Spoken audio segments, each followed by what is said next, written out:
Israeli সেনাদের লক্ষ্য করে আভিভিম ব্যারাকে একযোগে ৪৭ বার হামলা চালিয়েছে বলে দাবি করেছে লেবাননের সশস্ত্র গোষ্ঠী হিজবুল্লাহ।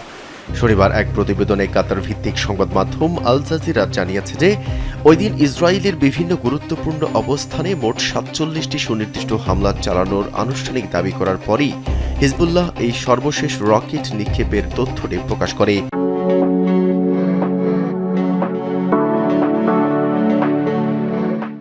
অন্যদিকে ইসরায়েলের সামরিক বাহিনী দাবি করেছে যে ভোরের দিকে ইরান থেকে সরাসরি ইসরায়েলের মধ্যাঞ্চল লক্ষ্য করে ছোড়া কয়েকটি দূরপাল্লার ক্ষেপণাস্ত্র তারা সফলভাবে আকাশ প্রতিরক্ষা ব্যবস্থার মাধ্যমে প্রতিহত করতে সক্ষম হয়েছে। ইসরায়েলের জরুরি সেবা সংস্থাগুলো এই হামলার কথা নিশ্চিত করেছে। তবে এই বহুমুখী হামলার ঘটনায় এখন পর্যন্ত ইসরায়েলি কর্তৃপক্ষের পক্ষ থেকে কোনো ধরনের হতাহতের আনুষ্ঠানিক খবর পাওয়া যায়নি।